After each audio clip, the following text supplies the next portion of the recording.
నమస్కారం SHC news కి స్వాగతం. హెడ్లైన్ చూద్దాం. ప్రధాని మోడీ ఇటలీ పర్యటన ముందు ఖలిస్తానీల దుశ్చర్య. ప్రజాధనం దుర్వినియోగం చేయొద్దంటూ జగన్ ఫోటో ఉన్న కిట్స్ పంపిణీ చేయాలంటూ అధికారులకు ఆదేశాలు.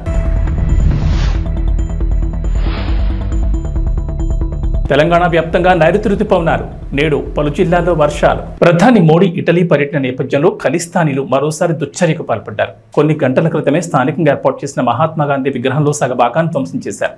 విగ్రహపీఠంపై వివాదాస్పద రాతలు రాశారు. ఇటీవల హత్యకు గురైన ఖలిస్తానీ వేర్పాటువాది హర్దీప్ సింగ్ నిజ్జర్కు అనుకూలంగా వివాదాస్పద నినాదాలతో కూడిన రాతలు రాశారు. అయితే విషయం తెలిసిన వెంటనే రంగంలో దిగిన స్థానిక అధికారులు విగ్రహ పీఠాన్ని శుభ్రం చేశారు. ఇటలీలో జూన్ 13-15 మధ్య జరగనున్న 50వ G7 శిఖరాగ్ర సమావేశాల్లో మోడీ పాల్గొనున్న విషయం తెలిసిందే. కాగా ఘటనపై విదేశాంగ శాఖ కార్యదర్శి మోహన్ పాత్ర స్పందించారు. ఈ ఘటనను స్థానిక అధికారుల దృష్టికి తీసుకెళ్లామని చెప్పారు. నిందితులపై తగు చర్యలు తీసుకుంటామని హామీ ఇచ్చారు. గత ఏడాది కెనడాలోని బ్రిటిష్ కొలంబియా ఫ్లావిన్స్లోని ఓ యూనివర్సిటీ క్యాంపస్లో కూడా ఖలిస్తానీ వాదులు ఇదే దుశ్చర్యకు పాల్పడ్డారు. అక్కడ ఏర్పాటు చేసిన మహాత్మాగాంధీ విగ్రహంపై అభ్యంతరకర రాతలు రాశారు. చంద్రబాబు ఏపీ ముఖ్యమంత్రిగా నిన్న ప్రమాణం చేసిన విషయం తెలిసిందే. దీంతో ఆంధ్రప్రదేశ్లో చంద్రబాబు మార్కు పాలన మొదలైంది. ప్రమాణ స్వీకారం చేసిన వెంటనే పాలనలో మార్పు చూపించారు. ప్రత్యర్థులపై కక్ష సాధింపు చర్యలు పగా ఉండవని నిరూపించారు. రాష్ట్రంలో స్కూల్స్ పునఃప్రారంభమైన నేపథ్యంలో జగన్ ఫోటో ఉన్నా సరే విద్యార్థులకు ఆ కిట్లనే పంపిణీ చేయాలంటూ అధికారులకు ఆదేశాలు జారీ చేశారు. ప్రజాధనం దుర్వినియోగం చేయొద్దంటూ చంద్రబాబు అధికారులను ఆదేశించారు. ఆంధ్రప్రదేశ్ మాజీ సీఎం వైఎస్ జగన్మోహన్ రెడ్డికి తాజాగా ప్రమాణ స్వీకారం చేసిన చంద్రబాబుకు ఎంత తేడా అంటూ తెలుగుదేశం పార్టీ ఓ ఆసక్తికర పోస్ట్ చేసింది. టీడీపీ అధినేత చంద్రబాబుకు పేరుస్తుందని వైఎస్ జగన్ తన హయాంలో పేదలకు తక్కువ ఖర్చుతో అన్నం పెట్టి అన్నా క్యాంటీన్లను రద్దు చేసి పేదల కడుపు కొట్టాడని పేర్కొంది. కానీ చంద్రబాబు మాత్రం ప్రజాధనం వృధా అవ్వకూడదని భావించి మాజీ సీఎం జగన్ బొమ్మ ఉన్న స్కూల్ పిల్లల కిట్స్ను విద్యార్థులకు అలాగే పంపిణీ చేయాలని ఆదేశించారు. తెలుగు జాతిని ప్రపంచంలోని అగ్రస్థానంలో నిలబెట్టాలన్నదే తన లక్ష్యమని ఏపీ సీఎం చంద్రబాబు చెప్పారు. తిరుమల శ్రీవారిని దర్శించుకున్న అనంతరం ఆయన మీడియాతో మాట్లాడారు. ప్రపంచంలో భారత్ నెంబర్ 1గా ఉంటే అందులో 30% మంది తెలుగు వాళ్ళు ఉండాలనేది తన ఆకాంక్షని చెప్పారు. దేశంలో, రాష్ట్రంలో, జిల్లాలో ఇలా అన్ని స్థాయిల్లో జీరో పావర్టీని సాధించినప్పుడే అభివృద్ధి పరుగులు పెడుతుందన్నారు. ఆర్థిక అసమానతలు తగ్గించడం ప్రభుత్వం వల్ల, ప్రభుత్వ విధానాల వల్ల మాత్రమే సాధ్యమని చెప్పారు. మేజర్లను తమకు నచ్చిన వ్యక్తిని పెళ్లి చేసుకోనివ్వకుండా, నచ్చిన చోటుకు పోనివ్వకుండా, ఇష్టమైన చోట బతకకుండా ఎవరూ నిరోధించలేరని అలహాబాద్ హైకోర్టు స్పష్టం చేసింది. ఈ మేరకు రాజ్యాంగంలోని ఆర్టికల్ 21 ప్రతి ఒక్కరికి ప్రాణరక్షణ, వ్యక్తిగత స్వేచ్ఛను అందిస్తోందని కోర్టు వివరించింది. మేజర్లైన ఓ జంట ఇష్టపూర్వకంగా పెళ్లి చేసుకోగా భార్య తరపు బంధువులు భర్తపై పెట్టిన కిడ్నాప్ కేసును హైకోర్టు తోసిపుచ్చుతూ సంచలన ఆదేశాలు జారీ చేసింది. భార్య మేనమామ ఫిర్యాదు మేరకు కిడ్నాప్ కేసు నమోదు చేయడమే కాకుండా జ్యుడిషియల్ మెజిస్ట్రేట్ భార్య వాంగ్మూలాన్ని తీసుకున్న తర్వాత కూడా ఆమెను తల్లిదండ్రుల ఇంటికి తిరిగి పంపించడాన్ని అలహాబాద్ హైకోర్టు తీవ్రంగా తప్పుపట్టింది. ఈ శుక్రవారం థియేటర్లలో దిగబోతున్న సినిమాల సంఖ్య ఎక్కువగానే ఉంది. 5 సినిమాలు ఈ బరిలో దిగబోతున్నాయి. ఆ జాబితాలో కాస్త బజ్ ఎక్కువగా ఉన్న సినిమాగా హరోం హరా కనిపిస్తోంది. సుధీర్ బాబు కథానాయకుడిగా నటించిన ఈ సినిమాకి జ్ఞానసాగర్ దర్శకత్వం వహించారు. మాళవిక శర్మ కథానాయికగా నటించిన ఈ సినిమాపై అందరిలో ఆసక్తి ఉంది. ఇక 2వ స్థానంలో ఏవం ఆసక్తిని రేపుతోంది. చాందిని చౌదరి ప్రధానమైన పాత్రను పోషించిన ఈ సినిమాకి ప్రకాష్ దంతలూరి దర్శకత్వం వహించాడు. ఈ సినిమాకి నిర్మాణ భాగస్వామిగా నవదీప్ ఉండడం విశేషం. అదే రోజున ఇంద్రాణి, అజయ్ ఘోష్ ప్రధాన పాత్రధారిగా మ్యూజిక్ షాప్ మూర్తి సినిమాలు థియేటర్లో రానున్నాయి. ఈ 4 సినిమాలతో పాటు ఒక తమిళ అనువాదం కూడా ఆ రోజునే విడుదలవుతోంది. ఆ సినిమా పేరే మహారాజా. విజయ్ సేతుపతి కథానాయకుడిగా నటించిన ఈ సినిమాపై అంచనాలున్నాయి. నిథిలన్ స్వామినాథన్ దర్శకత్వం వహించిన ఈ సినిమాలో మమతా మోహన్ దాస్, అభిరామి ముఖ్యమైన పాత్రలో కనిపించబోతున్నారు. ఈ 5 సినిమాల్లో ఏది ఎక్కువగా ఆకట్టుకుంటుందనేది వేచి చూడాలి. మరి వైసీపీ నేత విజయసాయిరెడ్డిపై టీడీపీ నేత బుద్దా వెంకన్న ఫైర్ అయ్యారు. వైసీపీలో మంత్రులు, ఎమ్మెల్యేలు బూతులు తిరిగితే జగన్ విజయసాయిరెడ్డి కనిపించలేదని ప్రశ్నించారు. కొడాలి నాని, వంశీ అనే పిల్లల తాటాకు చప్పులకు మీరు మురిసిపోయారని ఆగ్రహం వ్యక్తం చేశారు. ఈ సందర్భంగా గురువారం ఆయన విజయవాడలో మీడియాతో మాట్లాడుతూ నారా లోకేష్ నిర్వహించిన జూమ్ మీటింగ్లోకి వాళ్ళు వస్తే తప్పని ఎందుకు చెప్పలేదన్నారు.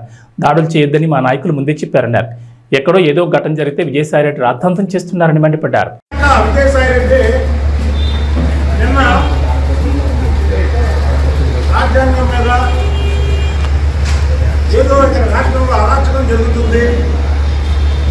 దాన్ని ఆపాలి అని ప్రధానమంత్రి గారికి, హోంమంత్రి గారికి లేఖలు పంపించడం చాలా దూరం.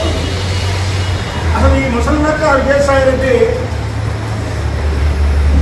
తెలుగుదేశం ప్రభుత్వం 2014 నుంచి కూడా ఇష్టం వచ్చినట్టు కారుకోతలు వస్తుంటే మా ప్రభుత్వం ఉండి కూడా ఈ ముసలి నక్కని మేమేమి చేయకుండా వదిలేయడమే తప్పైపోయింది.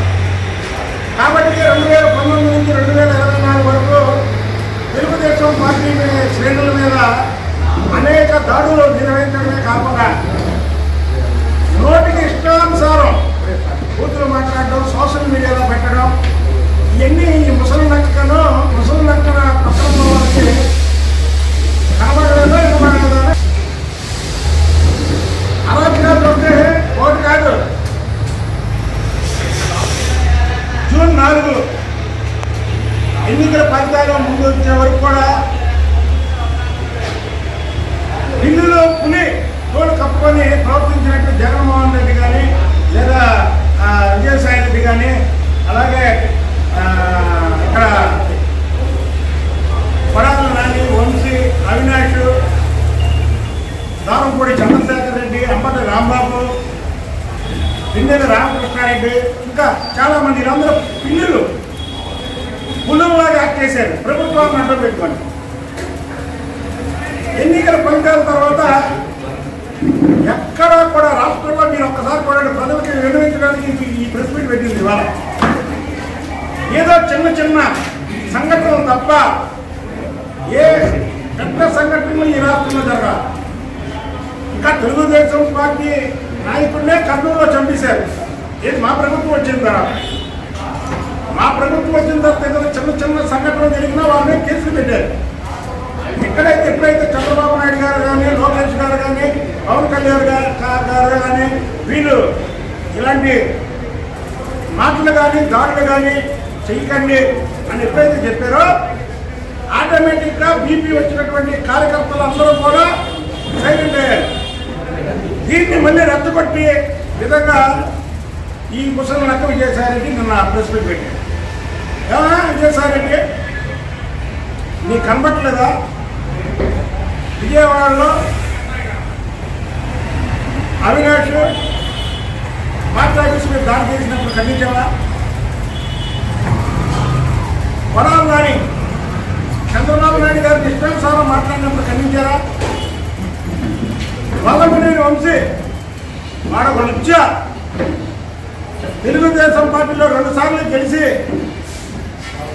మీరు ఎక్కడ చంపేస్తారో అని భయపడి, వాళ్ళ ఆస్తులు ఎక్కడ కాజేస్తారో అని భయపడి పారిపోయి మీ చెంతం చేరి మీ మెప్పు కోసం చంద్రబాబు నాయుడు గారి కుటుంబం మీద అవాకులు చవాకులు తేలితే అది తప్పు అని ఖండించారా? అసలు విజయసాయిరెడ్డి నీకే అర్హత ఉంది లేఖ రాయడానికి? నీ ఇంట్లో నీ పక్కన కొడాలి నాని అనే ఒక పిల్లి, వల్లభనేని వంశీ అనే ఇంకో పిల్లి, ఈ 2 పిల్లిలు అటు ఇటు కూర్చొని లోకేష్ బాబు గారు ఏదైతే విద్యార్థులతో జూమ్ మీటింగ్ నిర్వహిస్తే ఆ జూమ్ మీటింగ్లో మీ సాహిత్యంలో కొడాలి నాని వల్లభనేని వంశీ జూమ్ మీటింగ్లోకి వస్తే ఖండించలేదే? ఇవాళేమో రాజ్యాంగాలు ఎక్కడ ఉన్నాయి, లా అండ్ ఆర్డర్ ఎక్కడ ఉంది అని మాట్లాడుకుంటే కొడాలి నాని. అరే ఒక్కరోజుకేనా వెళ్తారా? మీరు పోరాటం చేయగా ప్రతిపక్షంలో మన మీద దాడి జరగలేదే? మీరు రాజేస్తారంటే మాటల్లో దాడి చేయించాడే, మీరు భయపడలేదే? అయినా అసలు మీ మీద దాడి ఎక్కడ జరిగిందా? మీరు దాడులు చేయమని ఎవరికి చెప్పట్లేదు. దాడుల్ని మా పార్టీ నాయకులే దాడులు చేయొద్దని చెప్పారు. ఈ రాష్ట్రంలో ఏదో అయిపోతుందని కేంద్రంలో చూపించడం కోసం ఈ ముసలి నక్క విజయసాయిరెడ్డి పక్కన ఒక 2-3 ఎంపీలు చోటా మోటా ఎంపీలు వేసుకొని రాష్ట్రంలో ఏదో జరిగిపోతుందని రాష్ట్రానికి చూపించడం కోసం ఒక ప్రెస్ మీట్ పెట్టాడు. చెప్పండి, ఫలానా నాయకుడి మీద దాడి జరిగిందని ఏదో ఆవేశంలో అలా ఉత్సాహంలో చిన్న ఏదో సంఘటన జరిగింది, దాన్ని అంతతో కట్టయిపోయింది. మరి లోకేష్ బాబు గారి మీద జూమ్ మీటింగ్లో ఈ పిల్లి వల్లభనేని వంశీ వచ్చి మాట్లాడితే నీ ఇంట్లో నువ్వు మాట్లాడిస్తే రావచ్చా? ఇప్పుడు లోకేష్ బాబు గారు ఇప్పుడు మాట్లాడతాడు జూమ్ మీటింగ్లో, నువ్వు నీ పిల్లి కొడాలని ఇంకో పిల్లి పొలంనేని వంశీని అటు ఇటు పెట్టుకొని ఇప్పుడు రెండు మాట్లాడండి. అంటే ప్రభుత్వం ఉంటే ఒకలాగా, ప్రభుత్వం లేకపోతే ఇంకొకలాగా. మీరే ధైర్యవంతులే, ప్రభుత్వం ఉన్నా లేకపోయినా పోరాటం చేయాలా? మీరు పోరాటం చేయాలా? ఇదే పిల్లిలా మాట్లాడతారు సార్. మీ మీద ఏ సంఘటన జరగకుండా పిల్లిలా మాట్లాడతారు. చంద్రబాబు నాయుడు గారికి అవన్నీ రుద్దుతారు.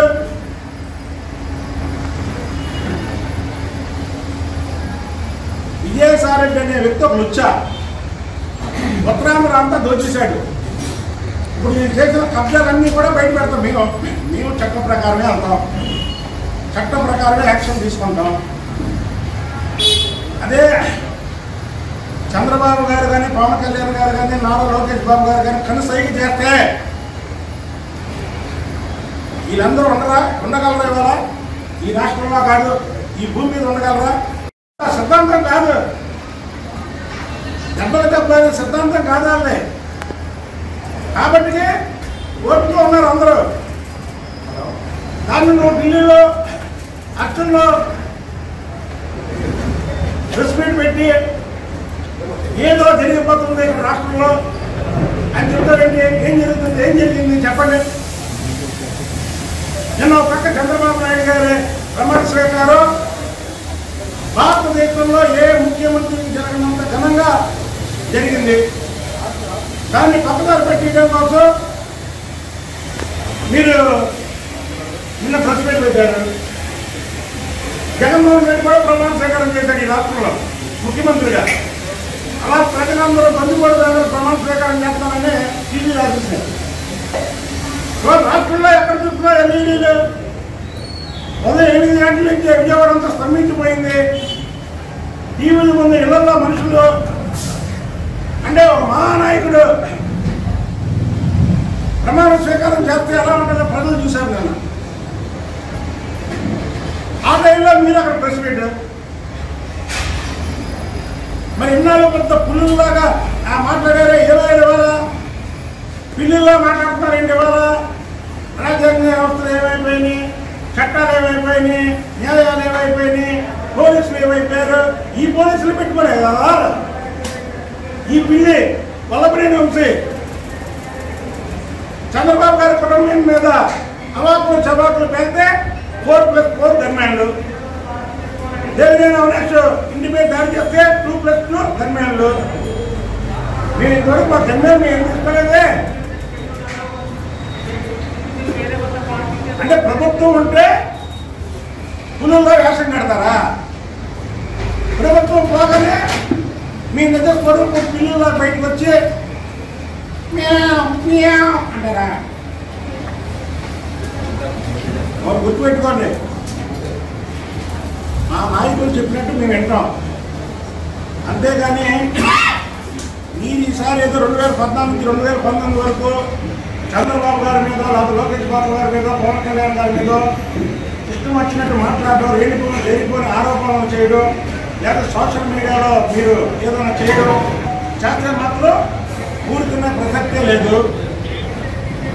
అలాగే ఇంకొక విషయం చెబుతున్నాం. వల్లభనేని వంశీ అనే వాడు మాత్రం వాడు మాట్లాడకూడనే మాట మాట్లాడాడు. వాడిని మాత్రం క్షమించే పరిస్థితే లేదు ప్రజలు. ఏడే అంత హీరో మాట్లాడేవాడుగా, పెద్ద పోటీ పట్టేవాడుగా, నీ పక్కన కూర్చొని జూమ్లోకి వస్తే నువ్వేదో పెద్దవాడు హీరో అనుకుని నువ్వు పక్కన కూర్చోబెట్టి లోకేష్ బాబు గారితో మాట్లాడుతుంటే జూమ్లోకి తీసుకున్నావుగా. ఏడు ఎక్కడున్నాడు ఒకసారి నువ్వు కలుపు, ఒకసారి ఫోన్ చెప్పి నాకు ఫోన్ చెప్పి ఒకసారి వల్లభనేని వంశీతో ఫోన్ చెప్పి మీ ప్రభుత్వం ఉన్నప్పుడే 3 సంవత్సరాల క్రితమే నేను చెప్పా వల్లభనేని. కాబట్టి మేము ఒకటే చెప్తున్నాం విజయసాయి రెడ్డికి, నువ్వు ముసలి నక్కవి, సిగ్గునివి, మీ ఆటలు ఈ రాష్ట్రంలో సాగనివ్వం, సాగు. నేను చెప్పినట్టు చక్కగా బుద్ధిగా మీ పార్టీని రద్దు చేసుకొని మీరు ఇళ్లలో కూర్చొని చక్కగా కేసులు వాయిదాలప్పుడల్లా వాయిదాలకు వెళ్ళి ఆ వేసే శిక్షని జీవితకాలం జైల్లో ఉండి అనుభవిస్తే చేసిన తప్పులకి కొంతైనా మీకు ఉపశమనం లోపల జైల్లో కలుగుతుంది. అంతేగాని ఈ లేనిపోయిన ఆరోపణలు చేసి రాష్ట్రంలో ఏదో అయిపోతున్నాయి, ఏది రాష్ట్రాన్ని తిరుగుండలో మార్చి మీరు మార్చి ఇవ్వాలా ఇలా మాట్లాడతారా?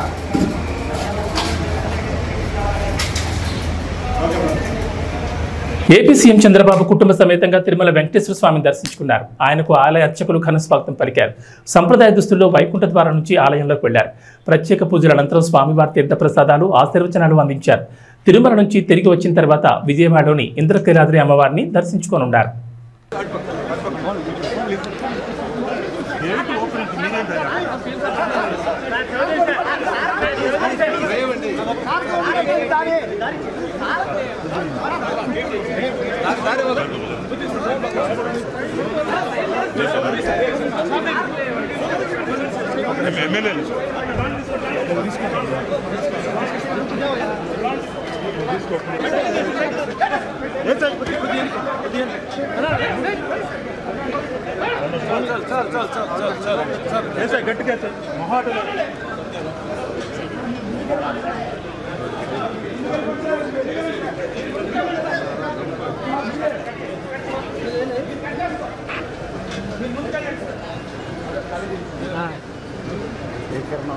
కిందకే ఉంది నాదే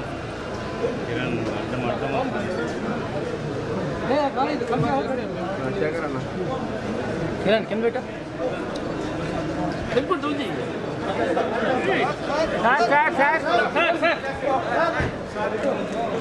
మేడం సార్ జూమ్ చేసుకోండి.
కుటుంబ సమేతంగా విజయవాడ ఎంపీ కేసినేని శివనాథ్ శ్రీ దుర్గా మల్లేశ్వర స్వామివారిని దర్శించుకుని ప్రత్యేక పూజా కార్యక్రమాల్లో పాల్గొన్నారు. అమ్మవారి ఆశీస్సులు ఎప్పుడూ ఆంధ్ర రాష్ట్ర ప్రజలపై ఉండాలని, రాష్ట్రం సుభిక్షంగా ఉండాలని ఆ అమ్మవారిని వేడుకున్నారు.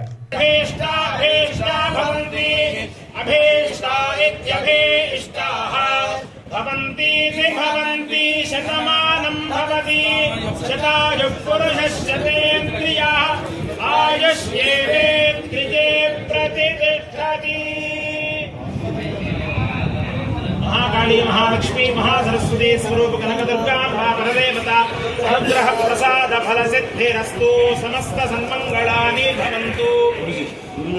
जनक बेटा नके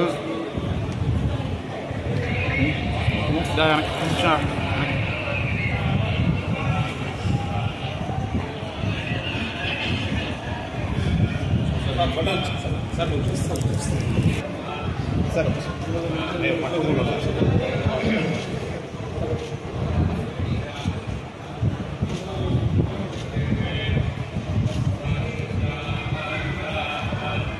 ముఖ్యమంత్రి అయిన శ్రీవారి ముందు అందరూ సమానమే అని భావించే చంద్రబాబు ఎప్పుడు తిరుమల వచ్చినా సామాన్యుల క్యూ లైన్లో నుంచి తిరుమల శ్రీవారి దర్శనం చేసుకుంటారు. ఈసారి కూడా ఆ ఆనవాయితీ కొనసాగించారు.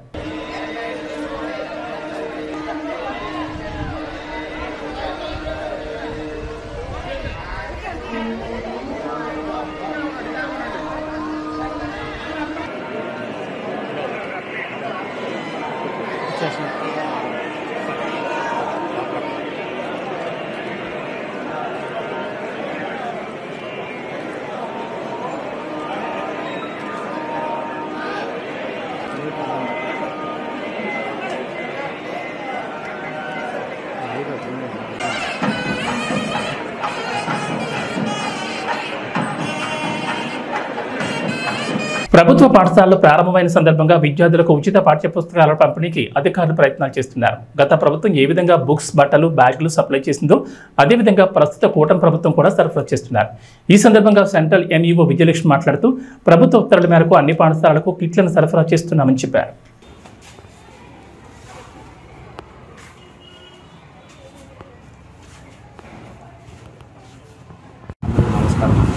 మేము సమగ్ర శిక్ష అభియాన్లో పనిచేస్తూ ఉన్నాము. గత ప్రభుత్వం ప్రవేశపెట్టిన ఏవైతే shoes, text books, note books లాంటి పిల్లలకి ఇచ్చే విద్యాకారుల పేరుతో గత ప్రభుత్వం తీసుకున్న నిర్ణయాన్ని ఇప్పుడు ఇచ్చిన ప్రభుత్వం కూడా ఏ మార్పులు చెప్పు లేకుండా అమలు చేయడం జరుగుతూ ఉంటుంది. ఆ నేపథ్యంలోనే ఇప్పుడు ఈ సెలవుల అనంతరం, వేసవి సెలవుల అనంతరం పిల్లలకి text books, notes, shoes, bags గత ప్రభుత్వం ఏదైతే అమలు చేస్తుందో ఈ ప్రభుత్వం కూడా యథావిధిగా అమలు చేయడానికి ఎలాంటి మార్పులు చేర్పులు లేకుండా చేయడం చాలా బాగుంది. పిల్లలు సంతోషకరంగా ఉన్నారు.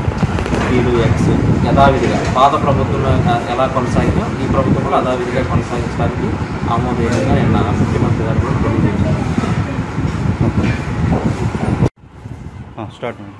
అందరికీ నమస్కారం అండి. నా పేరు టి విజయలక్ష్మి. నేను ఈస్ట్ మండలంలో ME02గా పనిచేస్తున్నాను. గవర్నమెంట్ ఆదేశానుసారం స్టూడెంట్స్ కిట్ అనేది నిన్నటి నుండి అంటే 12వ తారీఖు నుండి కూడా మండల్ పాయింట్ నుండి స్కూల్ పాయింట్కి సరఫరా చేయడం జరుగుతుంది. 2 రోజుల్లో ప్రతి ఒక్క స్కూల్కి కూడా మా మండల్ పాయింట్ నుండి ఈ విద్యా కిట్లు సరఫరా చేయడం జరుగుతుంది. అంతేకాకుండా ప్రతి స్టూడెంట్కి కూడా ఈ స్టూడెంట్ కిట్ అనేది తప్పకుండా అందజేస్తామని ఈ విధంగా ఇందు మూలంగా తెలియజేస్తున్నాను. ధన్యవాదాలు. మీరు మాట్లాడతారు. ఏమైంది నేను మాట్లాడాను. అందరికీ నమస్కారం అండి. మేము విజయవాడ ఈస్ట్ మండలంలో సిఆర్పీగా పనిచేస్తామండి. మాకు గవర్నమెంట్ ఇచ్చినటువంటి ఆదేశాల ప్రకారం నిన్నటి నుంచి 12/6/2024 నుంచి మండల్ పాయింట్ నుంచి స్కూల్ పాయింట్ వరకు కూడా ప్రతి ఒక్క కిట్ని కూడా స్టూడెంట్ కిట్ని డిస్ట్రిబ్యూట్ చేయడం జరుగుతుందండి. ఈ 2 రోజులు మొత్తం కూడా స్టూడెంట్కి అందే విధంగా సరఫరా చేయడం జరుగుతుందండి అని తెలియజేస్తున్నాను. Thank you. T20 world cup 2024లో భాగంగా బుధవారం జరిగిన మ్యాచ్లో అమెరికాపై గెలుపుతో భారత్ సూపర్ 8 దశలోకి అడుగుపెట్టింది. న్యూయార్క్లోని Nassau County International Cricket Stadium వేదికగా జరిగిన ఈ మ్యాచ్లో 7 వికెట్ల తేడాతో గెలిచి గ్రాండ్గా నాకౌట్ దశలో స్థానం ఖరారు చేసుకుంది. గ్రూప్ ఏలో మరో మ్యాచ్ మిగిలి ఉండగానే 6 పాయింట్లతో సూపర్ 8కు అర్హత సాధించింది. అయితే భారత్ గెలుపుతో దాయాద్ దేశం పాకిస్తాన్ సూపర్ 8 సమీకరణాలు ఆసక్తికరంగా మారాయి. పాకిస్తాన్ కూడా నాకౌట్ దశకు క్వాలిఫై కావాలంటే ఈ నెల 14న జరగనున్న అమెరికా ఐర్లాండ్ మ్యాచ్ ఫలితం కీలకం కానుంది. ఐర్లాండ్పై మ్యాచ్లో అమెరికా ఓడిపోయి ఐర్లాండ్పై పాకిస్తాన్ గెలిస్తే 4 పాయింట్లతో దాయాద్ దేశం సూపర్ 8లో ప్రవేశించే అవకాశం ఉంటుంది.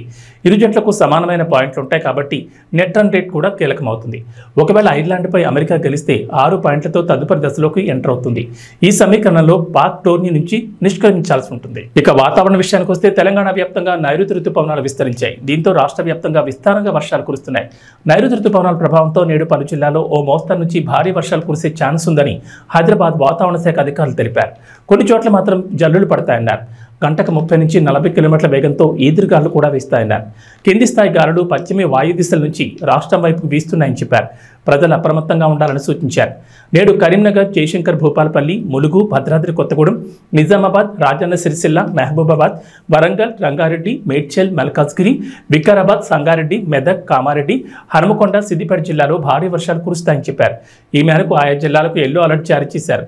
ఉమ్మడి ఆదిలాబాద్, మహబూబ్నగర్, రంగారెడ్డి, వరంగల్, ఖమ్మం జిల్లాలో ఈదురుగాలతో కూడిన తేలికపాటి వర్షాలు కురుస్తాయని చెప్పారు. ఏబీ బులెటిన్ విశేషాలు. నమస్కారం.